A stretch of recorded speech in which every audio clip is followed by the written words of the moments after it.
आज का प्रातः क्लास है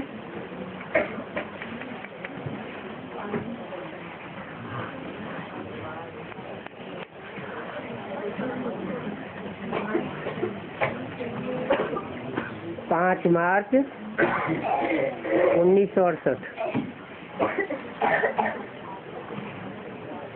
बाप बैठ बच्चों को समझाते हैं।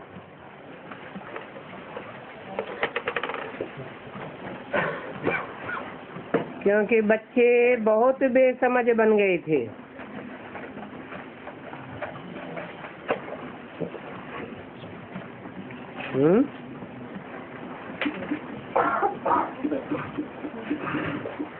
बेसमझ कब बन गए थे?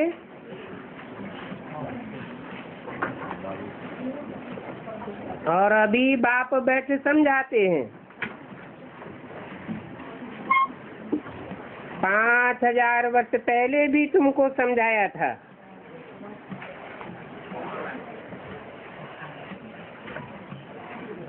और दैवी कर्म भी सिखलाए थे।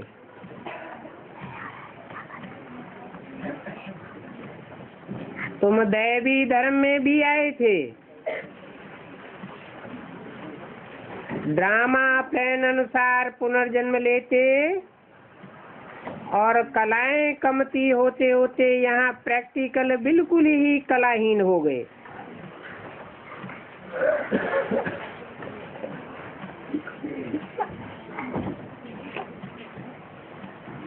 क्यों कलाहीन हो गए?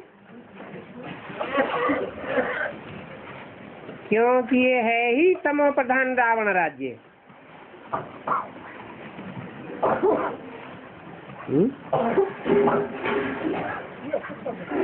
रावण राज्य में कलाहीन तमो प्रधान नहीं हो गए।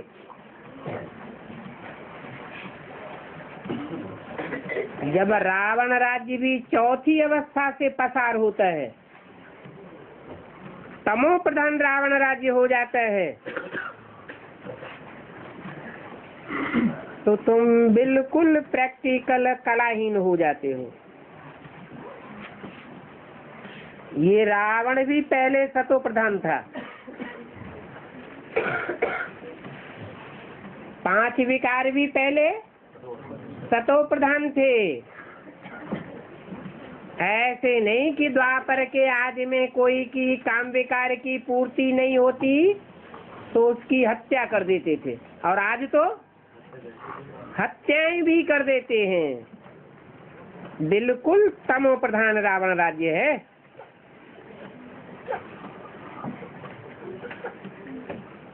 अभी इनका अंत है। अंत कब होता है? जब आती होती है तो अंत हो जाता है। रावण राज्य को कहा ही जाता है आसुरी राज्य।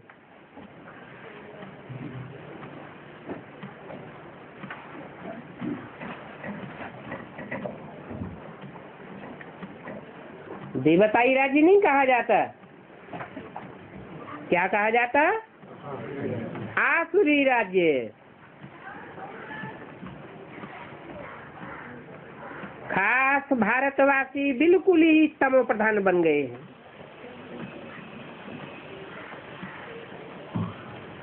और देशों और खंडों के वासी इतने तमो प्रधान नहीं बने हैं। क्यों? क्योंकि वो बाद में आते हैं, तो बाद में तमो प्रधान बनेंगे, और भारतवासी पहले पहले से आते हैं, इसलिए पहले तमो प्रधान बनते हैं। रावण को जलाने का फैशन भी यहाँ ही निकलता है।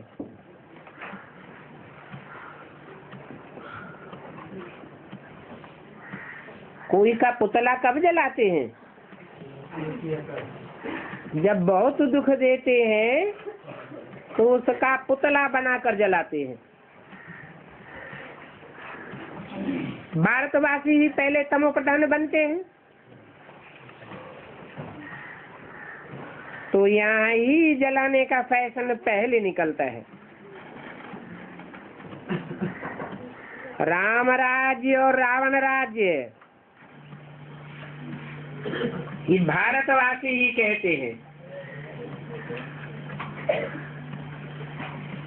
और खंड के वासी राम राज्य और रावण राज्य नहीं कहते हैं। क्यों?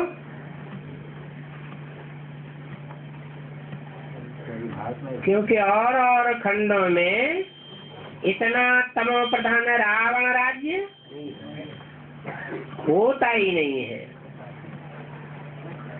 बाकी प्रजा भी इतनी तमो प्रधान नहीं बनती।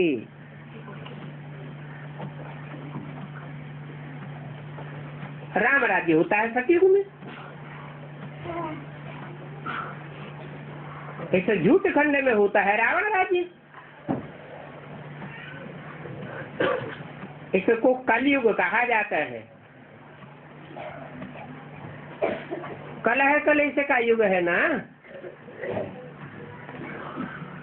सतयुग में तो कोई प्रकार का कलह कलेश होता ही नहीं। ये बड़ी समझ की बात है। क्या समझ की बात है इसमें?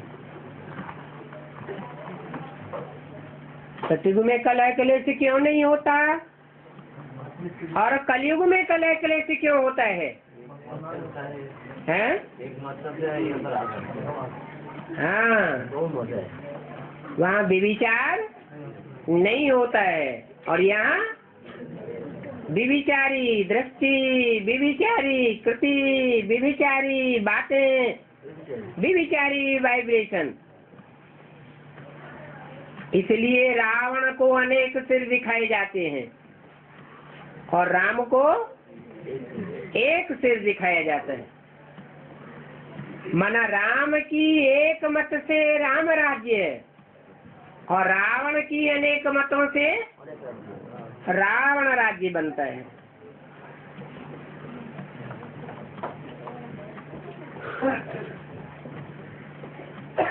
अच्छे अच्छे बच्चे पूरे न समझने के कारण अपनी तकदीर को लकीर लगाए देते हैं। बाबा को तो वंडर लगता है,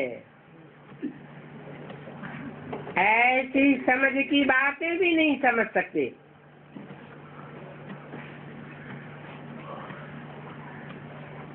ये ओम प्रकाश बच्चा है,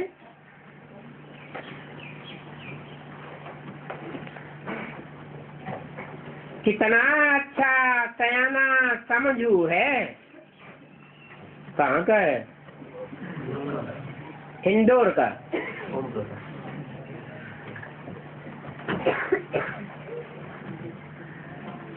दोनों टांगों से सालिम है या नहीं है?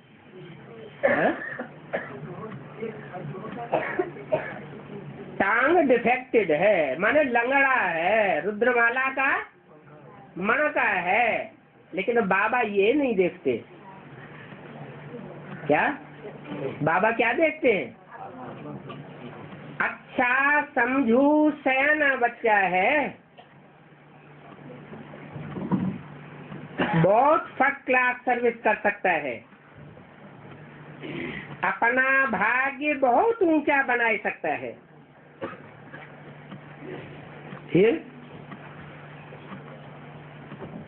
फिर इंदौर के ओम प्रकाश भाई ने अपना भाग्य बहुत ऊंचा बनाया होगा ना? बहुत ऊंचा भाग्य बेसिक में बनता है या एडवांस पढ़ाई में बनता है?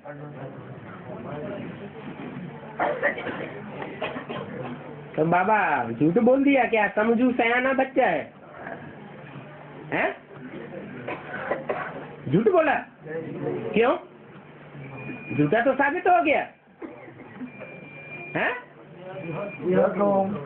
हाँ, बेहद का बाप बेहद के बच्चों से बेहद की बातें करते हैं।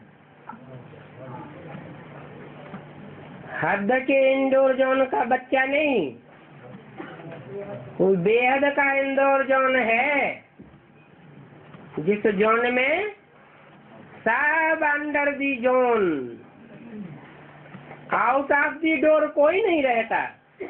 और बेसिक वाले ब्रह्मा कुमार कुमारी तो खूब आउट ऑफ दी डोर देखे जाते हैं।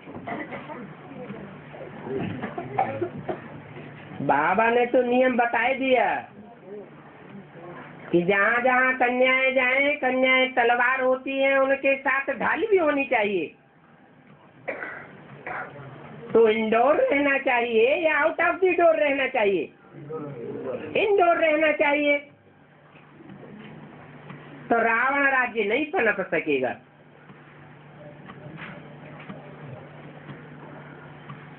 तो ऐसे इंडोर जोन का बेहद का ओम प्रकाश समझू भी है, सयाना भी है और अच्छी सर्विस कर सकता है। परंतु रावण के अवगुण भी है। रावण के अवगुण कौन कौन से होते हैं? अरे मुख्य 5 विकार, ये अवगुण भी उनको चटक पड़े हैं।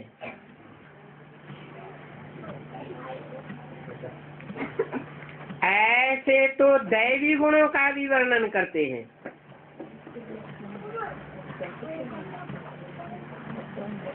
बाबा ने समझाया, तुम वही देवता थे। कौन से? जिनमें कोई प्रकार का अवगुण नहीं था, और तुमने ही 84 जन्म भोगे हैं। किसने? ओम प्रकाश ने। एडवांस में भी नहीं आया अभी, और 84 जन्म भोगे हैं? क्यों हद का नहीं आ सकता? विजय माला के साथ कोई नहीं निकल सकते हैं ऐसे जो एडवांस में आ जाएं और अपनी बुद्धि को सरेंडर कर दें। लक्ष्मी भी निकलेगी,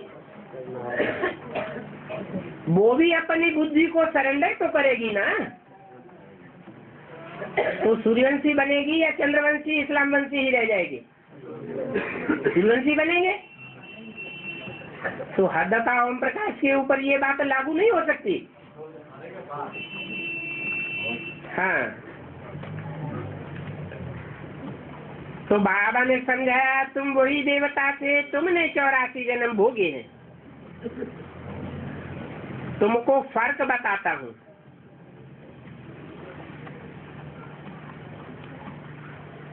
फर्क बताता हूँ कि तुम क्यों तमो प्रधान बने हो।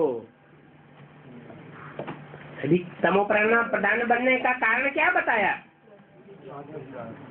तुमको 5 विकार चटक पड़े। चटक पड़े माने निपट गए।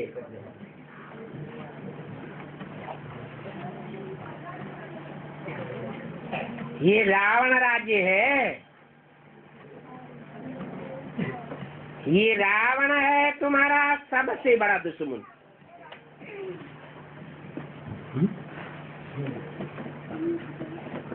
राम का दुश्मन बड़ा कौन होगा? रावण ही होगा। जिस रावण ने भारत को कितना कंगाल तमो प्रधान बनाया है।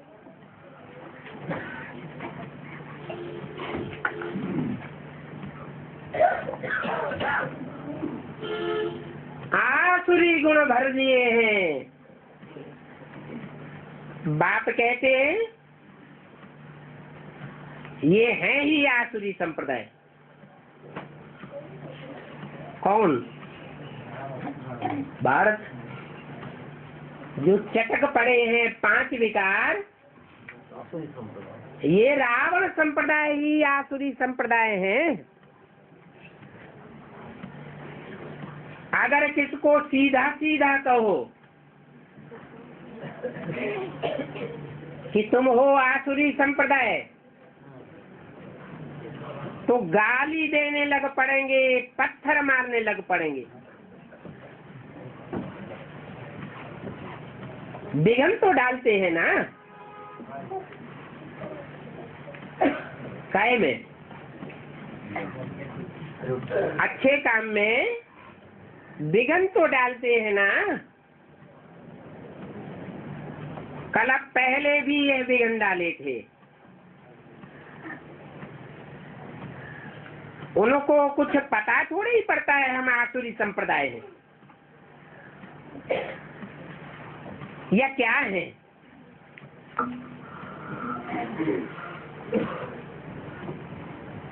ऐसे ही दशहरा आता है,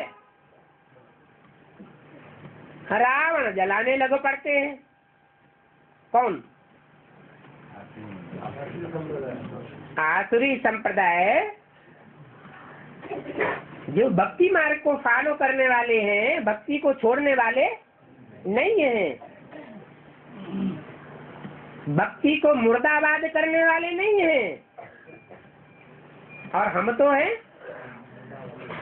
भक्ति मार्ग मुर्दाबाद, ज्ञान मार्ग जिंदाबाद करने वाले।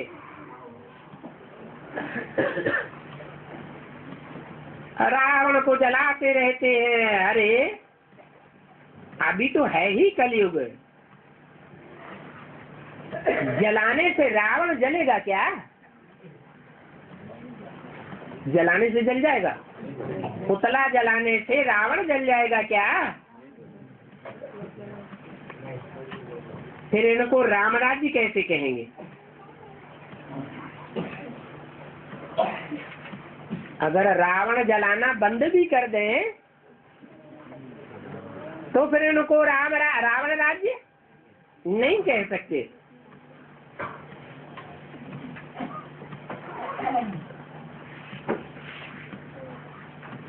सतयुग में तो रावण को कोई जलाता नहीं।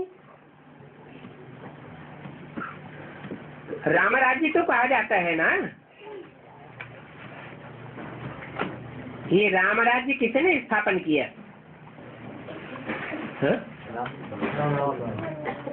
जिसका राज्य होगा वो राज्य को जीतेगा, उसी के नाम का राज्य कहा जाएगा। ये रावण राज्य किसने स्थापन किया? राम ने।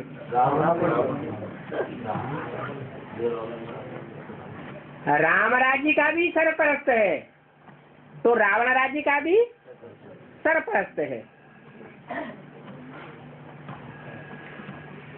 कौन कहेंगे गांधी ने राम संप्रदाय स्थापन किया है?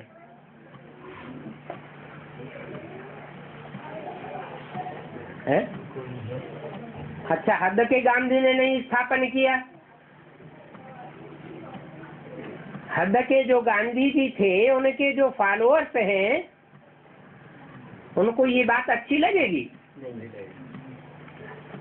कि गांधी जी ने राम राज्य स्थापन नहीं किया और ही रावण राज्य बन गया।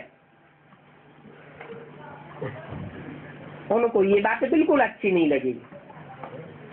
अच्छा, बेहद के गांधी के फॉलोअर्स को अच्छी लगेगी? उनको भी ये बात बिल्कुल अच्छी नहीं लगेगी कि बेहद के गांधी जी राम राज्य चाहते तो थे लेकिन और ही रावण राज्य बन गया। परंतु खुलेआम कह भी नहीं सकते कि ये रावण राज्य नहीं है, राम राज्य चल रहा है। और ही कलयुगी तमो प्रधान राज्य हो गया है। इसके बाद हद के गांधी जी के बाद हद की दुनिया में, और बेहद के गांधी जी के बाद बेहद की ब्राह्मणों की दुनिया में और ही रावण राज्य हो गया। राम राज्य में इतने आदमी थोड़े ही होते हैं।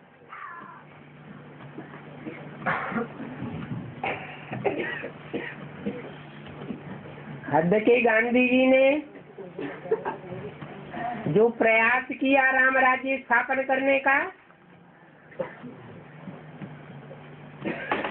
उस समय तो थोड़े आदमी थे। कितने थे? 40 करोड़।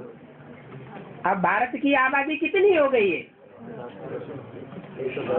दिन दूनी रात चौगुनी आबादी बढ़ती जा रही। तो रावण राज्य बढ़ेगा या घटेगा? बढ़ेगा।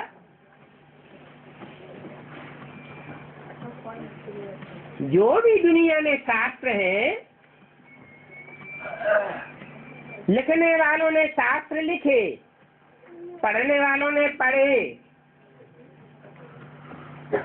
उन शास्त्रों से दुनिया की आबादी घटती गई कि बढ़ती गई? घटती गई, बढ़ती गई। आबादी बढ़ती काहे से है? विकारों से या निर्विकारी बनने से? जितने जितने शास्त्र पढ़ते गए उतने उतने विकार बढ़ते गए, और जितने जितने विकारी बढ़ते गए उतनी उतनी आबादी भी बढ़ती गई। तो सब शास्त्र है। कौन सा राज्य बढ़ाने वाले? रावण राज्य को बढ़ाने वाले। तो कोई ऐसा भी शास्त्र है जो दुनिया की आबादी बहुत कम कर देता है? कौन सा? गीता। और गीताएं भी 2 हो गई। एक गीता से रावण राज्य भी बढ़ता है, आबादी भी बढ़ती है ब्राह्मणों की। और एक सच्ची गीता ऐसी है जिससे दुनिया की आबादी बहुत कम हो जाती है। सच्ची गीता के द्वारा 1 सेकंड में स्वर्ग स्थापन होता है, और झूठी गीता के द्वारा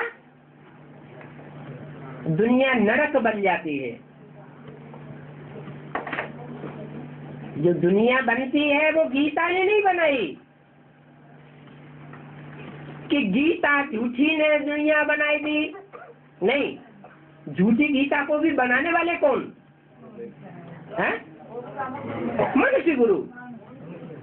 चाहे ब्राह्मणों की दुनिया में हो चाहे बाहर की दुनिया में हो, मनुष्यों को नरक कहा जाता है।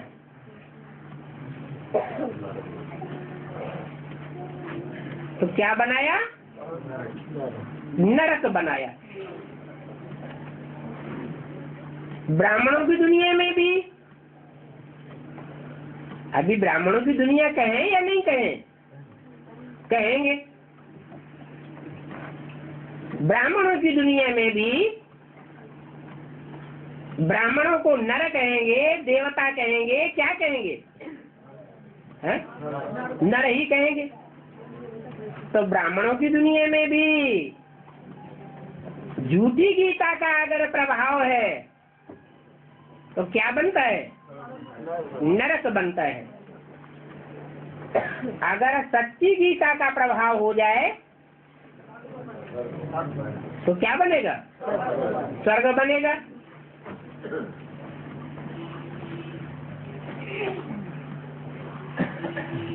बाबा ने तो अव्यक्तवाणी में डायरेक्शन दे दिया। क्या डायरेक्शन दिया? विजय माला का आवाहन करो, बात पूरी होगी तो नई दुनिया की स्थापना हो जाएगी।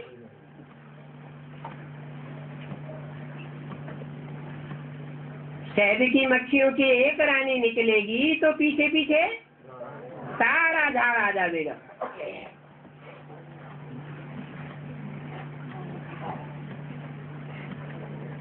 तो बात बुद्धि में बैठ जानी चाहिए ना।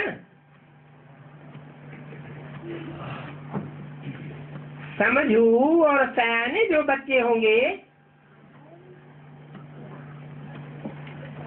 उनकी बुद्धि में पहले बैठेगी या औरों की बुद्धि में पहले बैठेगी? समझू सयाने बच्चों की बुद्धि में ये बात पहले बैठेगी कि सच्ची गीता से ही स्वर्ग स्थापन होगा, छोटी दुनिया बन जाएगी। छोटी दुनिया की स्थापना होगी या बड़ी दुनिया की स्थापना होगी? छोटी दुनिया की स्थापना होगी। जनसंख्या बढ़ेगी या घटेगी? है बढ़ेगी, कोई कहता है, कोई कह रहा है घटेगी। है घटेगी। तो नई दुनिया में इतने ढेर के ढेर बैठे होंगे क्या?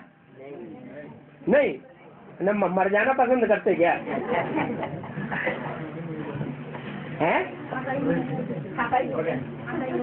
गीता है फर्स्ट क्लास फैमिली प्लानिंग का साथ। एकदम दुनिया की आबादी कम हो जाएगी। पहले कौन सी दुनिया की आबादी कम होगी? ब्राह्मणों की दुनिया की आबादी बहुत थोड़ी रह जाएगी।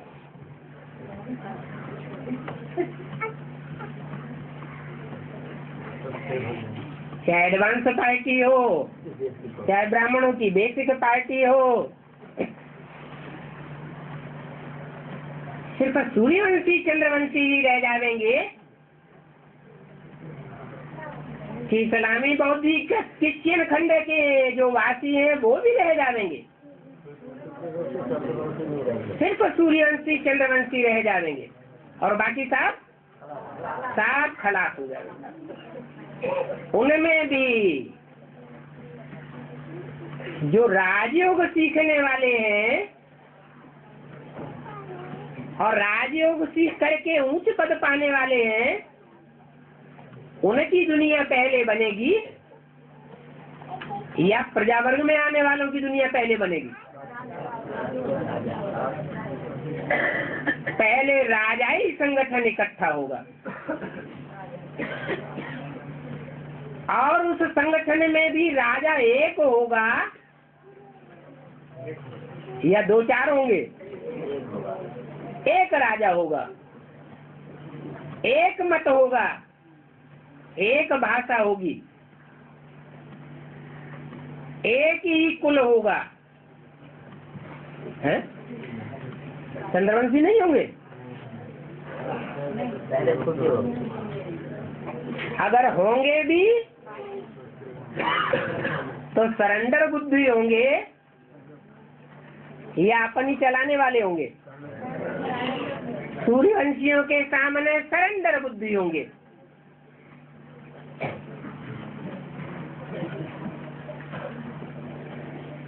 तो बोला राम राज्य में इतने आदमी थोड़े ही होते हैं। राम राज्य में तो पहले पहले बहुत थोड़ी आबादी होगी। वहाँ तो एक ही धर्म होता है। इस समय तो सभी मनुष्यों में है काम का भूत, क्रोध का भूत, मोह का भूत, अशुद्ध अहंकार का भूत। तो जिनमें इतने भूत प्रवेश करते हैं उनका दैवी धर्म कहेंगे क्या? आसुरी धर्म ही कहेंगे।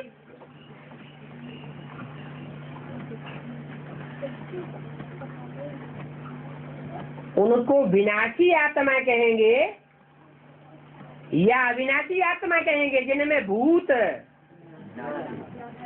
दूसरे दूसरे धर्म की आत्माएं प्रवेश करती हैं, कामी, इस्लामी, क्रोधी क्रिश्चियंस, मोही महर्षि दयानंद के फॉलोअर्स, अहंकारी जिनमें प्रवेश कर जाएं, जिनमें प्रवेश करके उनको अपने अंडर में लेते हैं ना, भूत प्रेत। भूत प्रेत जिसमें प्रवेश करते हैं उसके शरीर को, उसकी इंद्रियों को अपने कंट्रोल में लेते हैं ना, उनके ऊपर राज्य कर लेते हैं ना। माना भूत हो गया राजा और जिसने प्रवेश किया वो हो गई उसकी प्रजा। तो राज्य भूत का कहेंगे या जो आत्मा बनने का पुरुषार्थी है उसको कहेंगे? भले आत्मा बनने का पुरुषार्थी है, लेकिन अगर कमजोर आत्मा है, आत्मिक स्थिति का पक्का पुरुषार्थ नहीं किया है, तो उसमें कोई भी भूत प्रवेश कर सकता है।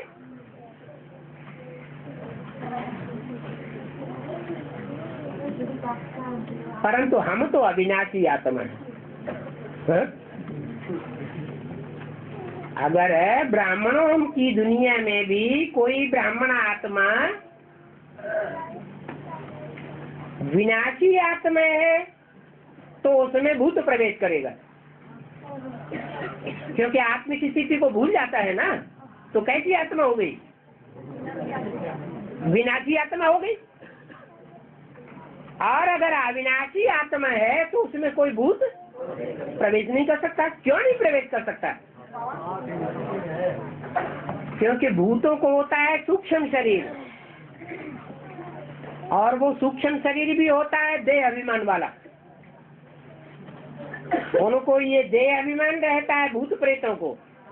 ये तो साकारी देह में बंधा हुआ है, बंधे हुए हैं, देह के बंधन वाले हैं। और मैं तो निर्बंधन आत्मा हूँ,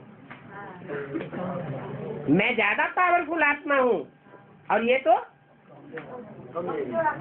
तो कमजोर आत्माएं हैं जो देह के बंधन में बंधी हुई। मैं तो जब चाहूँ प्रवेश कर जाऊं और जब चाहूँ निकल जाऊं।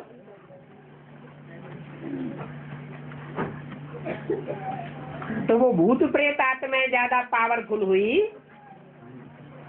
प्रवेश करने वाली,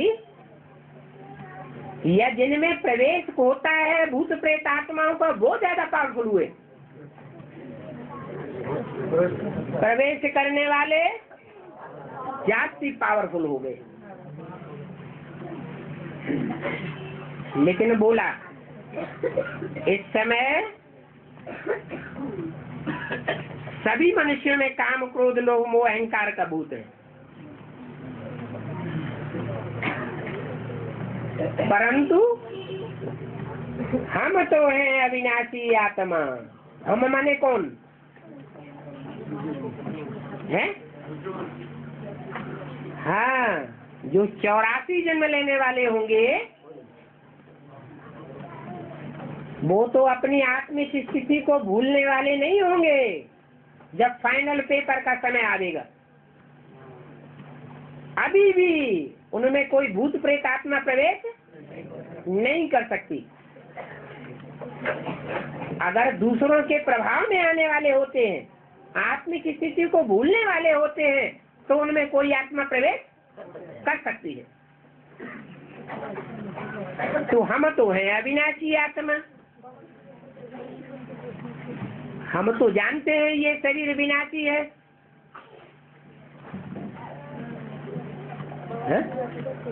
हम जानते हैं और कोई नहीं जानता। जो जानता होगा कि हम आत्मा अविनाशी है और ये शरीर विनाशी है,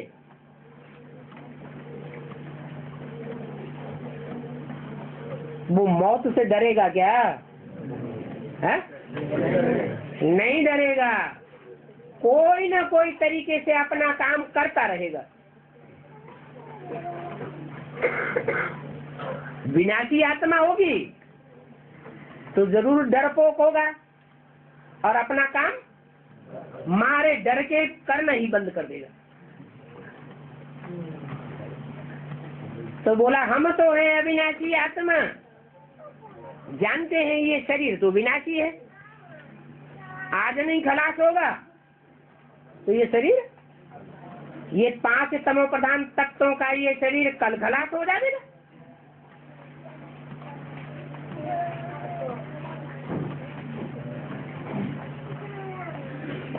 परंतु कोई कोई ये बात भूल जाते हैं, क्या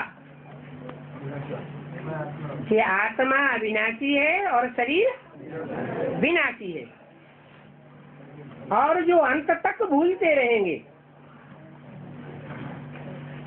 क्या 100 साल का संगम है और 100 साल के संगम में अंत तक भूलते रहेंगे तो अविनाशी आत्मा कहे जाएंगे, 84 जन्म लेने वाली, या विनाशी आत्मा कहे जाएंगे? तो कहेंगे उनकी आत्मा विनाशी। क्यों? आत्मा का विनाश होता है क्या? है? विनाश तो नहीं होता, फिर क्यों विनाशी आत्मा कैसे? माने पूरे 84 जन्म लेने वाली आत्मा नहीं है, ऑलराउंड पार्ट में से कुछ पार्ट उनका खंडित हो जाता है, तो खंडित हो गया तो कहेंगे विनाशी।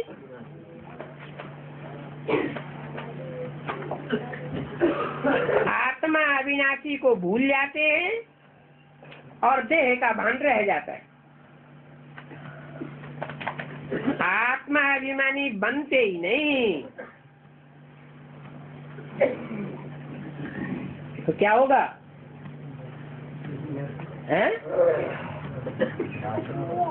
ब्राह्मणों की दुनिया में इसका क्या अंजाम होगा?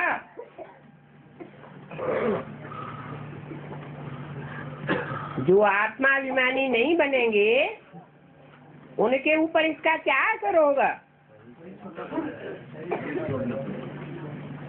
पहले शरीर तो बाद में छोड़ना पड़ेगा, पहले तो वो उधर से जो कामी क्रोधी लोभी मोही अधूरे ब्राह्मण शरीर छोड़ते जाते हैं वो प्रवेश करते जाएंगे और अपने प्रभाव में ले लेंगे। अपने प्रभाव में लेकर के उल्टे पलटे कामी क्रोधी लोभी मोही अहंकारी कर्म कराते रहेंगे।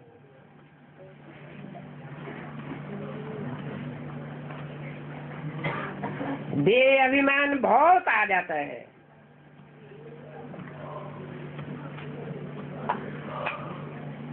देह अभिमानी आत्मा में और देही अभिमानी में कितना फर्क है? क्या फर्क बताया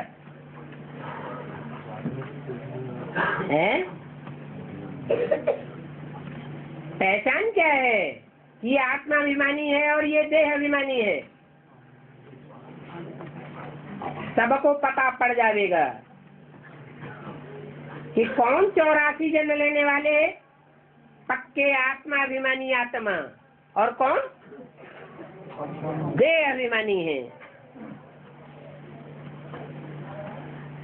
आत्मा अभिमानी देवी देवताएं सारे विश्व के मालिक बन जाते हैं।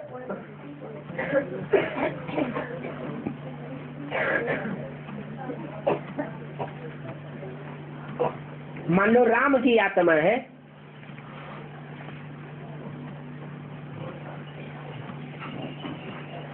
तो राम की आत्मा में कोई भूत प्रेत आत्मा प्रवेश करके कार्य कर सकती है क्या?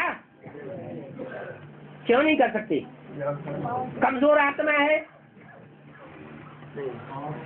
सबसे जास्ती पतित तमो प्रधान आत्मा बनती है।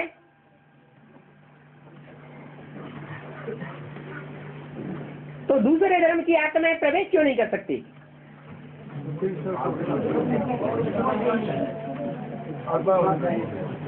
भूत प्रेतों का मुखिया कौन है? हाँ? जो भी भूत प्रेत सूक्ष्म शरीर धारण करने वाली आत्माएं हैं, उनमें दो प्रकार की आत्माएं, एक तो प्रत्यक्ष रूप में बहुत दुख देने वाली है, और दूसरी ऐसी आत्माएं भी हैं जो प्रत्यक्ष रूप में तो दुख नहीं देती, लेकिन अज्ञान के कारण अप्रत्यक्ष रूप में दुखदायी बन जाती है। जैसे ब्रह्मा की सोल, तो ब्रह्मा की सोल राम वाली आत्मा में प्रवेश तो करती है, तो क्या राम वाली आत्मा प्रभावित होती है? हैं? प्रभावित नहीं होती है? नहीं होती। अच्छा, जब क्लैरिफिकेशन होता है, शिव बाबा एडवांस ज्ञान देता है, उस समय ब्रह्मा की आत्मा इंटरफियर करके बोलती है कि नहीं? कर्मेंद्रियों से बोलती है, कुछ उल्टा पलटा बोलती है कि नहीं? है? अरे बोलती है कि नहीं? बोलती है। तो शरीर को, कर्मेंद्रियों को या ज्ञानेंद्रियों को प्रभावित तो किया ना? है? नहीं किया? तो उल्टा पलटा कैसे बोल दिया? प्रभावित तो किया, लेकिन सदा काल के लिए प्रभावित नहीं कर सकते। तुरंत ही भूल को सुधार लेगी, उसके प्रभाव से प्रभावित होकर के उसकी प्रजा नहीं बन सकती। जैसे युद्ध भूमि में दो योद्धा लड़ते हैं और एक दूसरे के ऊपर प्रहार करके उसकी हत्या वो मार देता है, तो पहले वाले की विजय हो गई कि नहीं है? और दूसरे वाले की हार हो गई। देखने वालों की दृष्टि में हार हो गई या वास्तव में हार हो गई है? एक आदमी बोल रहा है देखने वालों की दृष्टि में हार हो गई। हाँ, आत्मा ने अगर हार नहीं मानी तो वो आत्मा हारी हुई नहीं है, वो फिर दोबारा जन्म लेकर के लड़ेगी और लड़कर के परास्त करेगी। ऐसे ही मन के हारे हार और मन के जीते जीत। जैसे युधिष्ठिर के रूप में पार्ट बजाने वाली आत्मा ब्रह्मा की है या नहीं है? ब्रह्मा की आत्मा कैसे युधिष्ठिर के रूप में पार्ट बजाती है? सन 68-69 में शरीर तो छोड़ दिया लड़ते लड़ते आसुरी ब्राह्मण बच्चों से, तो हार गई या जीत गई? हार गई। सहन शक्ति में जीत गई। सहन करते करते भले शरीर भी छोड़ना पड़े तो भी सहन करने का धर्म छोड़ा नहीं। अभी भी परिवार में ब्राह्मण बच्चों का सहन कर रही है, तो युद्ध में स्थिर है या हिल गई छोड़ करके चली गई? अभी भी कहेंगे युद्ध में स्थिर है। ऐसे ही मन के हारे हार और मन के जीते जीत कहा जाता है। मन 11वीं इंद्रिय है।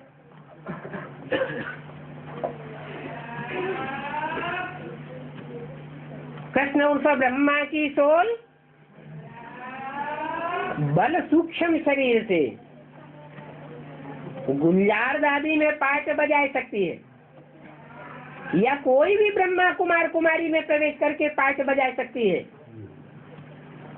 लेकिन राम जैसी जो सशक्त आत्माएं हैं उनमें प्रवेश करके भी वो देह अभिमानी नहीं बन सकती, और देह अभिमानी बन करके सदा काल के लिए अनिष्ट भी नहीं कर सकती। अल्पकाल का असर भी तब तक होगा जब तक रिजल्ट की वेला नहीं आई है। जब रिजल्ट की वेला आवेगी तो राम और राम जैसी जो भी सशक्त आत्माएं हैं वो बैल के रूप में पाठ बजाने वाली देह अभिमानियों के ऊपर सवारी कर लेंगी या नहीं करेंगी? सवारी कर लेंगी। अंत में हिम्मत करने वालों की विजय हो जाएगी और हिम्मत हारने वालों की हार हो जाएगी।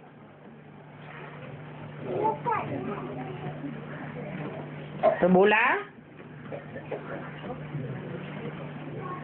आत्माभिमान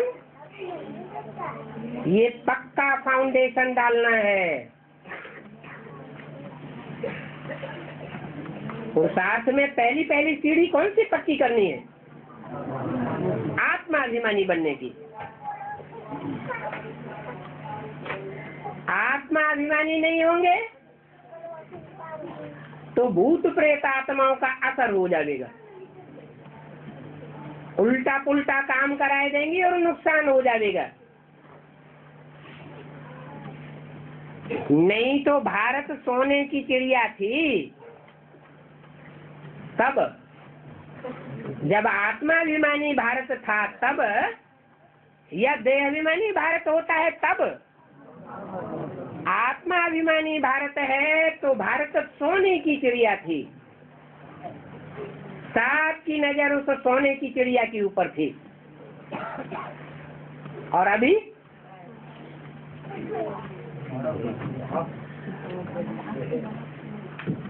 सोने की चिड़िया है क्या?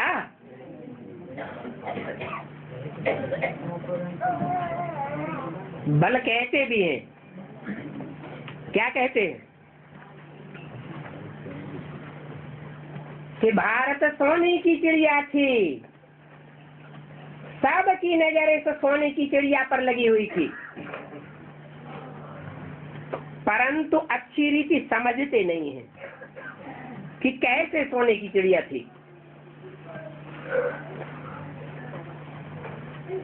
मेढक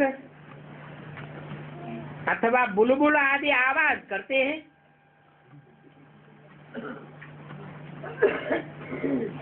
मेढक कौन सी आवाज करता है? जब बरसात होती है तो मेढक आवाज करते हैं। ब्राह्मणों की दुनिया में जब ज्ञान की बरसात होती है तो यहाँ भी मेढक बहुत आवाज करते हैं,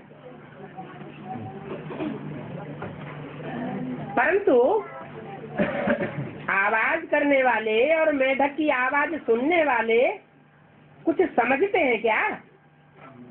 है? समझते तो कुछ भी नहीं। बुलबुल भी आवाज करती है, मेढकों की आवाज ज्यादा आकर्षित करती है या बुलबुल की आवाज आकर्षित करती है? बाबा भी कहते हैं बुलबुल बच्चे मैंने बाबा को भी मीठी आवाज करने वाले बच्चे बहुत आकर्षित करते हैं, परंतु बुलबुल की आवाज क्यों आकर्षित करती है और मेढकों की आवाज क्यों नहीं इतना आकर्षित करती, इसका अर्थ नहीं जानते, समझते नहीं है। रामायण बैठ पढ़ते हैं,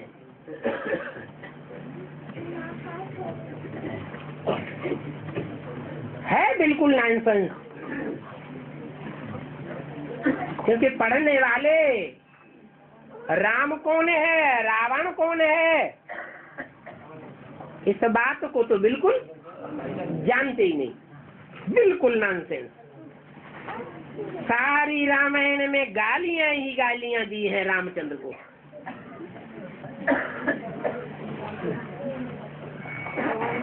बेचारे की इज्जत ही गंवाई दी।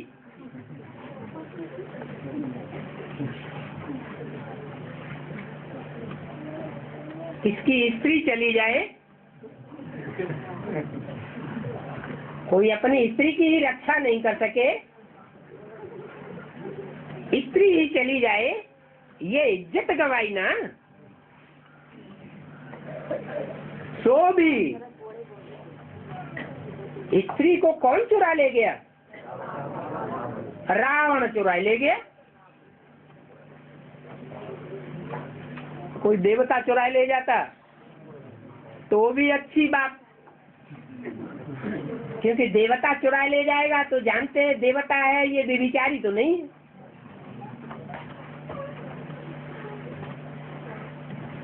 कोई ऋषि मुनि चुरा ले जाए पवित्र रहने वाला तो भी उतनी बेइज्जती नहीं। ऋषि मुनि कम से कम जंगल में जाकर के ठीक से रखेगा। कौन चुरा ले गया, रावण चुरा ले गया।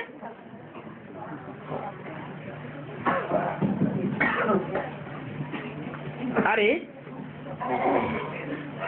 उस समय रावण कहाँ से आया, त्रेता में रावण होता है क्या, तो कहाँ की बात है? संगम की बात है। संगम में राम वाली आत्मा की स्त्री को रावण चुरा ले गया है?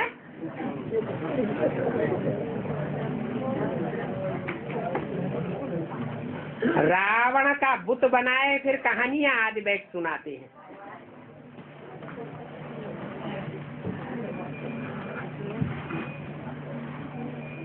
कि देखो राम के जीवन में क्या क्या हुआ, ये हुआ, ये हुआ, कैसी कैसी नॉनसेंस बुद्धि की कहानियां बनाई हुई है। अरे शिव बाबा आते ही हैं दैवी बुद्धि बनाने के लिए। क्या दैवी बुद्धि बनाते हैं? जो कहानियां कथा कहानियां रामायण की बनाई है वो किस समय की यादगार है? संगम युग की यादगार है। अब संगम युग में बाबा किस लिए आते हैं? दैवी बुद्धि बनाने के लिए।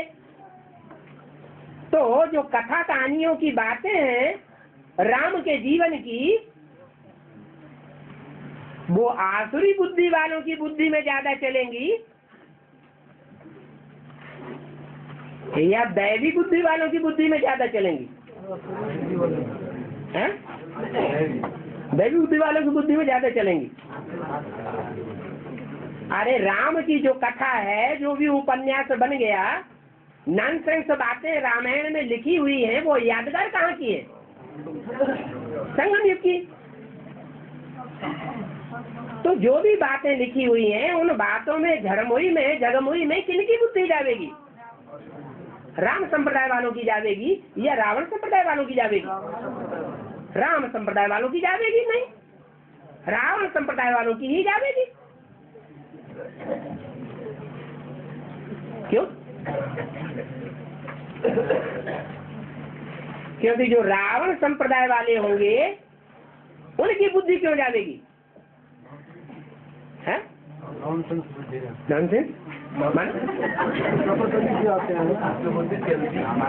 नहीं। जैसे भक्ति मार्ग में भी सुना होगा, बहुत सारे लोग कहते हैं कि रावण की जब अग्नि परीक्षा ले ली, रावण की जेल से सीता आ गई, अग्नि परीक्षा ले ली, फिर सीता को जंगल में क्यों छोड़ दिया? ये सीता के साथ न्याय किया या अन्याय किया?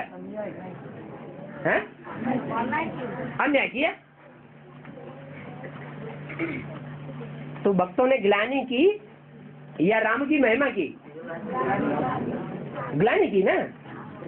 यहाँ भी ब्राह्मणों की दुनिया में इन बातों की शूटिंग होती है या नहीं होती है? कैसे?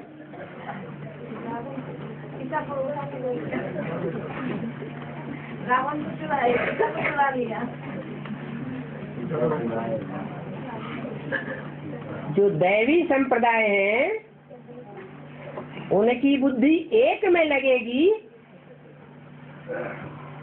या राम के साथ सीता में भी लगेगी? दैवी संप्रदाय वालों की बुद्धि क्या हुआ क्या नहीं हुआ, जब एक में निश्चय बुद्धि है कि एक ही हमारे लिए सब कुछ है, वो ही हमारे लिए भगवान है, और भगवान कभी झूठा कार्य नहीं कर सकता, तो वो राम की या सदगुरु की महिमा ही करेंगे या ग्लानि करेंगे?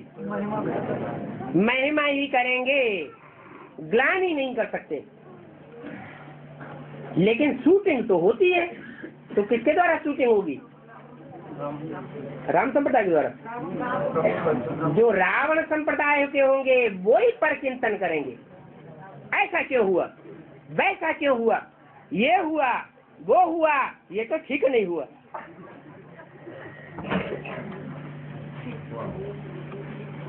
बाप कहते हैं मैं तुमको दैवी बुद्धि बनाने आया हूं,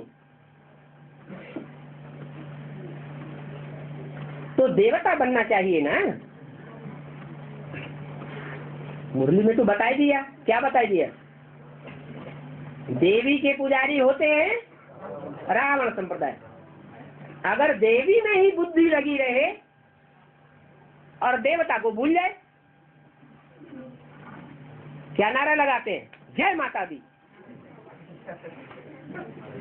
तो किसी में बुद्धि लगी? माता में बुद्धि लगी, और पिता को भूल गए। ये बात याद ही नहीं आई कि सुप्रीम सोल इस शक्ति पर आकर के पुरुष तन का आधार लेता है या स्त्री चोले का आधार लेता है, और जिस तन का आधार लेता है उसके संपूर्ण बनने पर दुनिया में कोई भी उसकी ग्लानि नहीं करता, और शास्त्रों में भी उसकी कोई ग्लानि नहीं है। और घर घर में कथा भी गाते हैं उसे की, क्या? सत्यनारायण की कथा।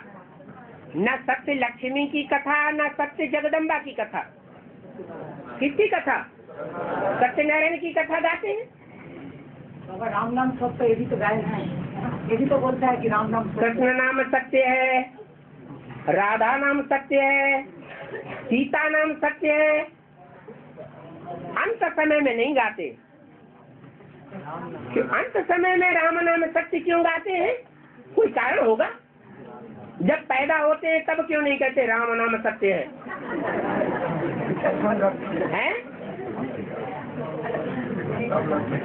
ये भी शूटिंग से कनेक्टेड बातें हैं।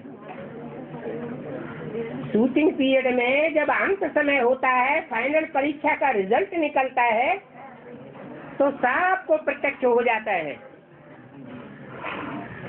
कि राम ने जो काम किया वो ही 100% सच्चा काम है, और सबने कुछ न कुछ झूठा जरूर किया। तो बाप कहते हैं बच्चे मैं दैवी बुद्धि बनाने आया हूँ, तुम देह अभिमानी में क्यों आते हो? बाप कहते हैं मीठे मीठे बच्चों, तुमको हम विश्व का मालिक बनाता हूँ। क्या? तुमको हम विश्व का मालिक बनाता हूँ। ये लक्ष्मी नारायण विश्व के मालिक थे ना। विश्व के मालिक कौन बन सकते हैं? इब्राहिम, बुद्ध, क्राइस्ट, इनकी इतनी भयंकर बड़ी बड़ी महिमा है। दुनिया के हुजूम लोग उनको मानते हैं, महान धर्म पिताएं कहे जाते हैं, और उनके फॉलोअर्स हिटलर, नेपोलियन, बड़ी बड़ी महत्वाकांक्षा वाले भी विश्व के मालिक नहीं बन सके, और ये लक्ष्मी नारायण विश्व के मालिक बनते हैं।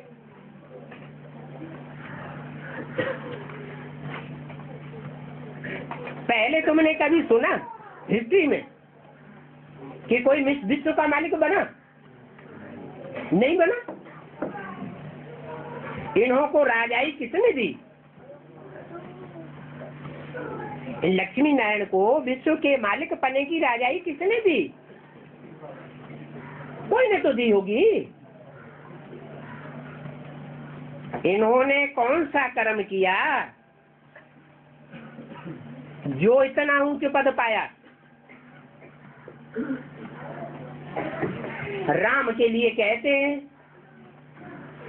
अंत समय में राम नाम सत्य है। तो जरूर राजयोग के फाइनल पेपर का जब रिजल्ट निकलता है तब असली पता चलता है सारी दुनिया को कि राम की आत्मा ही सत्य पाठ बजाने वाली है। इतना ऊंच पद पाना ये ऊंचे से ऊंचे कर्म की बात है ना। नाम किस बात से रोशन होता है? काम से। जो राम का नाम भारत में इतना प्रसिद्ध है तो जरूर कोई ना कोई काम किया होगा ना। और जो काम किया जाता है वो काम गुप्त किया जाता है, उसमें ज्यादा ताकत होती है, या सबको प्रत्यक्ष करके किया जाता है अच्छा काम, उसमें ज्यादा ताकत होती है। गुप्त कर्तव्य में बहुत ताकत होती है। भक्ति मार्ग में भी कहते तो हैं योग युक्ति, योग युक्ति जप तंत्र प्रभाव फल ही तबई जब करिए दुराऊ। दुराऊ माना गुप्त। अगर इन्हों को प्रत्यक्ष कर दिया तो इनका फल उतना नहीं होता। तो गुह्य कर्मों की बात है ना। मनुष्य आसुरी कर्म करते हैं। क्या? मनुष्य तो आसुरी कर्म करते हैं क्योंकि मनुष्य में 5 भूत प्रवेश करते हैं, है? इब्राहिम, बुद्ध, क्राइस्ट में किसने प्रवेश किया? भगवान ने प्रवेश किया या शैतान का पार्ट बजाने वालों ने प्रवेश किया? है? भूतों ने प्रवेश किया। भगवान ने तो प्रवेश नहीं किया। अगर भगवान ने प्रवेश किया होता तो भगवान नरक को आकर स्वर्ग बनाता है। लेकिन नरक, स्वर्ग की जगह क्या बन गई दुनिया? और ही रौरव नरक बनती जा रही है। तो लोगों के बेकर्म विनाश हुए या और ही बढ़ते गए, और ही बढ़ते गए। सत्युग में तो कर्म अकर्म हो जाते हैं। किस प्रभाव से? है? ऐसे सत्युग है जहाँ कर्म अकर्म हो जाते हैं, उस सतयुग की स्थापना कौन करता है? शिव बाबा। और धर्म पिताएं इस दुनिया में आकर जब प्रवेश करते हैं तो कर्म विकर्म ही बनते जाते, पाप की दुनिया बढ़ती ही जाती, और मैं प्रवेश होकर के जब प्रत्यक्ष होता हूँ तो विकर्म भस्म करने का तरीका बताता हूँ। सत्युग में कर्म अकर्म हो जाते हैं, क्यों? वहाँ 5 विकार नहीं, क्यों नहीं उनका प्रभाव होता है? क्यों नहीं होते? क्योंकि वहाँ आत्मिक स्थिति होती है। ये आत्मिक स्थिति कौन सिखाता है?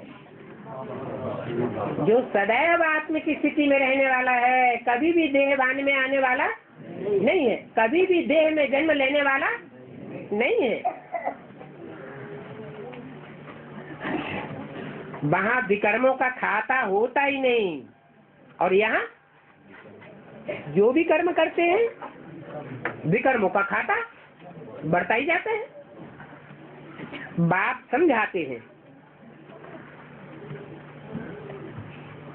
आसुरी संप्रदाय न समझने के कारण कितने विघ्न डालते हैं। कहाँ की बात है? अरे बाप समझाते हैं, कौन सी युग में समझाते हैं? संगम युग में जब आकर बाप समझाते हैं तो जो आसुरी संप्रदाय है, बाप की समझाई हुई बात न समझने के कारण कितने विघ्न डालते हैं।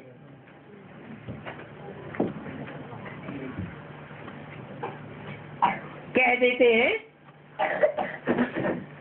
शिव शंकर एक ही है। क्या? जो शिव है वो ही शंकर है, जो शंकर है वो ही शिव है। क्या ब्राह्मणों की दुनिया में भी कोई है? एडवांस की दुनिया में नहीं, चाहिए की बात अलग है या नहीं? ऐसे हैं बहुत जो ये समझे बैठे हैं कि राम की आत्मा ही वास्तव में शिव है, जैसे जैनी लोग समझते हैं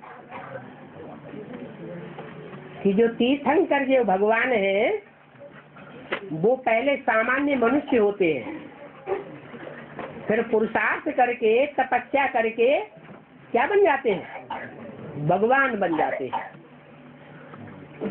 परंतु ऐसा होता है क्या? नहीं। अरे मनुष्य तो भगवान हो ही नहीं सकता। मनुष्य मनुष्य ही है। मनुष्य उसे कहा जाता है जिसका मन काम करता हो, मनन चिंतन मंथन करता हो। और भगवान को मनन चिंतन मंथन करने की दरकार है? है? नहीं है। क्यों? भगवान तो अमन है, उसको मन चलाने की दरकार है? वो तो त्रिकालदर्शी ऑलरेडी है, उसको कुछ सोचने समझने की दरकार नहीं है। तो जो आसुरी मनुष्य है वो आखिरी ये समझ लेते हैं कि शिव ही शंकर है, शंकर ही शिव है। अरे शिव शंकर तो अलग अलग है। मन देवान में होने के कारण, दैहिक व्यक्ति को देखने के कारण दो आत्माओं को नहीं देख पाते। एक आत्मा, एक व्यक्तित्व या एक व्यक्तित्व दो आत्माएं हैं। एक व्यक्तित्व है, एक पर्सनालिटी है, लेकिन काम करने वाली दो आत्माएं। एक शिव जिसकी आत्मा का ही नाम शिव है, और दूसरा शंकर। शंकरोति सारी दुनिया में क्या कर देता है? शांति ही शांति कर देता है, समन कर देता है संसार का। इसलिए शंकर का क्या काम बताते हैं? शंकर का काम दुनिया का विनाश। आंख खोली और दुनिया भस्म हो गई। तो आंख बंद बनी रहे सो ही अच्छा, या आंख खुल जाए सो अच्छा है? कोई कुछ बोल रहा है, कोई कुछ बोल रहा है। आंख खुल जाए, भस्म हो जाए, सब सो अच्छा।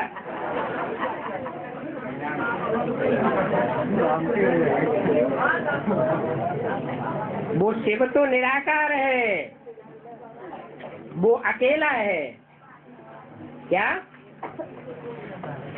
शिव के साथ कोई उसकी स्त्री नहीं होती है। भगवान एक है या उसका कोई संगी साथी है? भगवान तो एक है, God is one. Lakshmi Narayan दो कहे जाएंगे, राम सीता दो कहे जाएंगे, लेकिन शिव अकेला है। शंकर के साथ किसको दिखाते हैं? शंकर के साथ पार्वती दिखाते हैं। नहीं तो शंकर संसार का समन कर दे और पार लगाने वाली कोई हो ही नहीं, तो नई सृष्टि पैदा हो जाएगी। है? सब खलास हो गए, फिर कहाँ से आ जाएंगे? शंकर के साथ पार्वती दिखाते हैं और शिव को अकेला है। God is one. हाँ, ये कह सकते हैं कि गॉड इज वन, तो गॉड का बच्चा भी वन कहा जाता है। लेकिन वो गॉड बच्चे को जो पढ़ाई पढ़ाता है, वो निवृत्ति मार्ग अकेले रहने की पढ़ाई पढ़ाता है या प्रवृत्ति मार्ग की पढ़ाई पढ़ाता है? प्रवृत्ति मार्ग की पढ़ाई पढ़ाता है।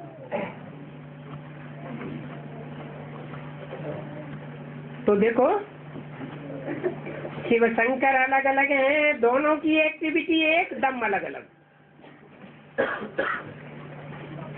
है। एक्टिविटी अलग अलग है, ये एक ही एक्टिविटी है शिव की और शंकर की? अलग अलग एक्टिविटी है। शंकर को विष पीते हुए दिखाते हैं कि शिव के लिए कहेंगे, है? शंकर को दिखाते हैं विष पीते हुए, शिव को दिखाते हैं क्या? शिव तो बिंदु है, वो कैसे विष पिएगा? अरे देवताओं को भोग लगाते हैं तो इंद्रियां होंगी तब तो भोग भोगेंगे, कि बिना इंद्रियों के भोग भोगेंगे? और शिव को तो इंद्रियां है ही नहीं। तो दोनों का मर्तबा अलग हो जाता है। प्राइम मिनिस्टर प्रेसिडेंट को एक थोड़े ही कहेंगे। अब वो गुस्सा आ रही है। शिव बाबा प्राइम मिनिस्टर है या प्रेसिडेंट है? शिव बाबा है प्रेसिडेंट और शंकर है प्राइम मिनिस्टर। कोई राजा का राज्य होता है तो राजा बड़ा होता है या मिनिस्टर बड़े होते हैं? महाअमात्य जिन्हें कहा जाता है, प्रधान सेनापति कहा जाता है, वो बड़े होते हैं या राजा बड़ा होता है? तो शिव बाबा है प्रेसिडेंट और प्राइम मिनिस्टर तो नीचे का मर्तबा है ना। भक्ति मार्ग में भी कहते हैं शिव शंकर या शंकर शिव कहते हैं। शंकर का नाम पहले क्यों नहीं रखते? क्योंकि शिव बड़ा है, शंकर तो छोटा बच्चा है, शिव तो बाप है। कहाँ बाप और कहाँ बच्चा? दोनों का मर्तबा बिल्कुल अलग। तो शिव और शंकर को तुम एक कैसे कहते हो? अलग अलग काम है तो अलग अलग है उनके मर्तबे।